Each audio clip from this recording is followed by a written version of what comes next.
There's a bunch of data available online about travel. Reviews, photos, pricing, recommendations, comparisons, and everyone's favorite, opinions. And there are a ton of sites collecting all that data online. Travel agencies or OTAs like Expedia and Priceline.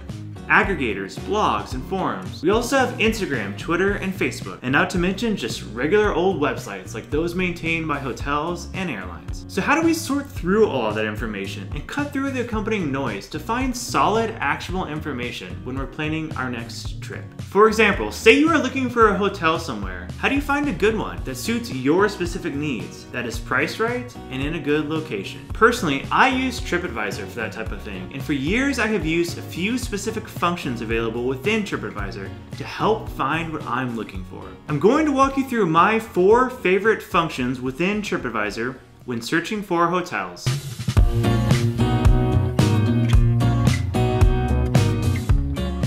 Hi everyone, this is Ben, and welcome back to ExploreInformed, where we dig into the details of travel. So the next time you go exploring, you go better informed. Today we're talking about tips on how to use TripAdvisor. And in this video, we're going to be talking specifically about how to use it to find pertinent and useful information about hotels. I want to show you how I use it day to day, in the hope that it provides you with additional knowledge on a resource that you can use to plan your next vacation, business trip, or even a night out on the town. And to be frank for a moment, I could have made this video a top 10, a top 15, or even a top 20 list. But I wanted to focus on these 4 things which I have used repeatedly for years and continue to use today. I don't want to try to sell you on features that I did not use myself. So with that said, let's jump right in. Tip number 1, use the traveler ranking option when sorting your search results. When searching for hotels in a new city, I immediately sort by the traveler ranking, which is an index used on TripAdvisor that is based on traveler reviews. There are other options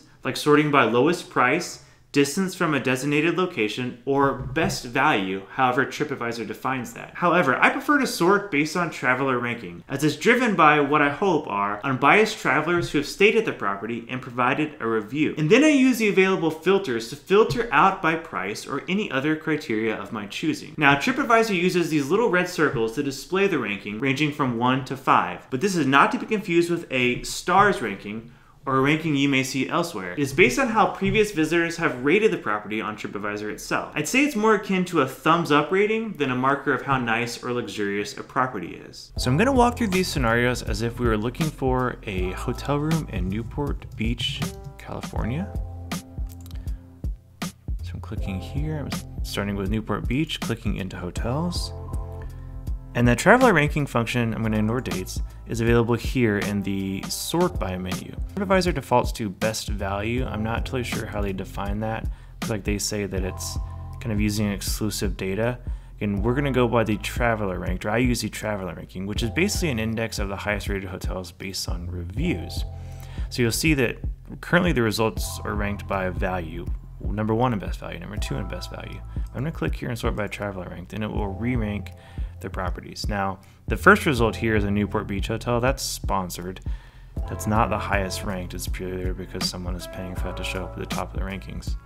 So the properties have resorted based on the ranking. The first result here is the Bay Shores Peninsula, which is number 1 of 18 in Newport Beach based on, again, the traveler ranking. And you'll see the ranking here is 5 of 5 after 672 reviews. If you click down to look down at the next one, number 2 is 4.5 of 5 after 1,200 reviews. And so that's how it's ranking. It's using this score here based on the reviews provided by people who visited that property. As we scroll down, the rankings kind of go down. So now we're down to 4 of 5, and we keep going down. We're going to see even lower. We see 3.5, 3, 2.5. The 18th hotel is 2.5 of 5 after 296 reviews. So if you go further down, we may hit B&Bs or kind of home sharing type things, or even other cities.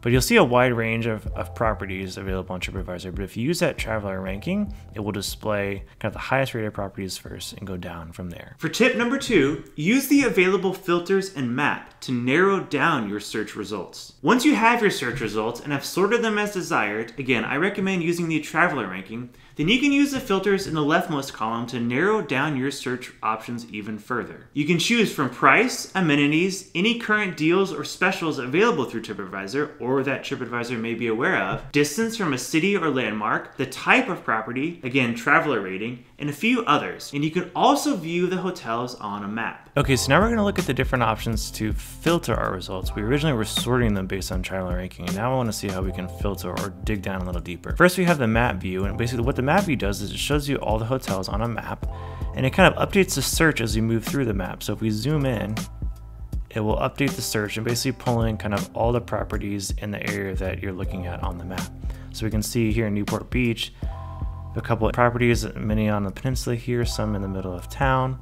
And so it will update the map kind of as we search through. Aside from the map, we can also look at different filters available kind of on the search results page. We have a price filter, so maybe I want to set it at, look at rooms within a certain price range. Maybe I want to look at between 150 and 300.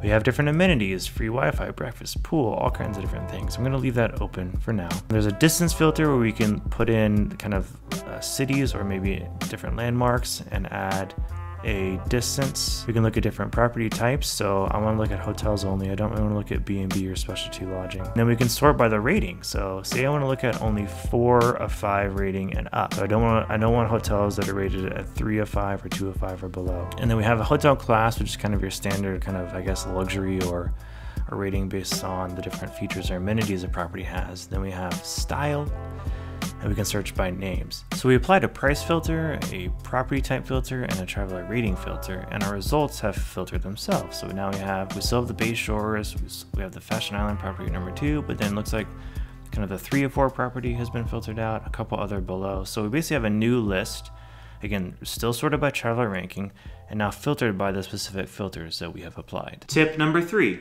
Ignore the photos provided by the property and focus on the user-submitted photos. This one is really up there for me and probably classifies as a bit of a pet peeve. I cannot stand the generic hotel photos you find on a hotel website and on TripAdvisor that do not necessarily align with your actual experience at a property once you arrive. There's nothing worse than a bunch of photos on a corporate hotel website that suggests every room has an ocean view or a nice balcony from which you can enjoy the sunset, only to arrive and realize that half the rooms actually face an old parking garage or have yet to receive the facelift or renovation portrayed on the website. Unfortunately, as consumers, sometimes we have to do our own research and due diligence, and the user-submitted photos on TripAdvisor are a great resource to see what a property really looks like. Now we're going to click into a specific property, in this case the Newport Beach Marriott, and we're going to look at different photos. Now you'll see this very first photo here is probably a professional photo submitted by the hotel or by Marriott. Not always a good indicator of what the property is really like. If you click through these, you can kind of tell. They're nice fancy photos that a professional photographer has taken and someone has provided to TripAdvisor. But if you click into the gallery and you go to the traveler option, you get a different view. You get photos submitted by actual travelers who have been to the property. So you get a little bit more of a kind of clear understanding of what the property is actually like. You know, a view of a parking lot. Then we get to see different views of the room, kind of food options, maybe what some of the amenities look like. Again, and these are not professional photos at all. These are just photos that people like you and me may be submitting or uploading to TripAdvisor when visiting the property. I think it just gives a little bit better perspective of what the property is actually like and what I can expect when I arrive on site. One of the also nice features is you can sort by different categories. So in the case of this property, there's a view from the room option, which is pictures out of a window or what kind of the surrounding landscape is like. There's a dining option, bathroom option. This is nice for, larger properties like resorts. There may be an option for what the pools look like, kind of what the different dining options look like, or restaurants, or maybe family or play areas, like in this case. It's a nice way to filter the traveler submitted photos to see different types of things. Tip number 4, take advantage of the functionality available within the reviews section, including the search bar. If a property has hundreds or thousands of reviews on TripAdvisor, that is great in the sense that the specific property has been well reviewed and the traveler rating is probably reliable. But how do you know if that property works for you and suits your specific needs? I prefer to use the search reviews option to search for specific terms like children, pool, location, or food to see what people are saying about the key features I am looking for in that hotel. You can also select from the popular mentions to see what folks are talking about most often for that specific property, or select from the filtering options to whittle down that list of reviews to the criteria you are most interested in. Okay, so now we're going to talk about reviews. We're on the main property page. If we scroll down a little bit, we get down to the reviews kind of tab. There's a couple different options here. You can sort by rating to see maybe what the people who loved it said and what the people who hated it said. You can sort by different types of travelers, family, couple, solo, business, different times of the year. And you can also search reviews. Let's say we're planning a family vacation, I want to search for children. This person said it was charming. Let's see. This person says there's a great sized room. They're traveling with 3 children under 5 and the rooms are perfect. It was a fabulous girls' weekend. There was a children's nature class. That's pretty cool. And they came with their children to visit the beaches. So maybe a positive review there. Here we see someone saying, look elsewhere if you have children. So they're, largely positive, but maybe a couple issues here and there. What about food? Let's see. Food, great food. Food is pretty expensive, not bad, but there are a number of issues. Good food and service, good food. So largely good reviews about the food. Let's see what are the other things people are saying. French doors, talking about Fashion Island, which is a shopping center nearby. Bayview, buffet breakfast, sink area. Let's see what people say about the sink area.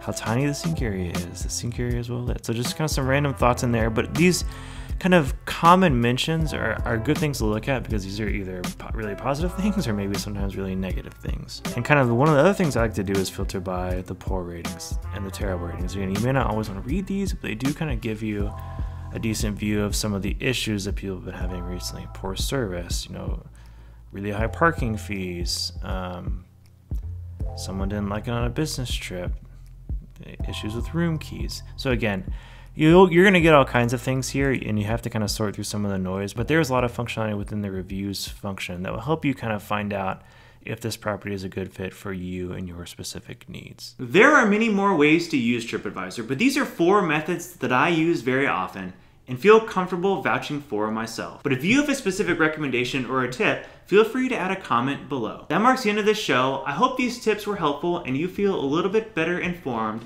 on how to use TripAdvisor as a resource to plan your next trip. You can find us here on YouTube and also on Facebook, Twitter, and Instagram at ExploreInformed. If you like this video or this channel, hit the thumbs up and subscribe button just below. Thank you for watching, and I'll see you folks next time.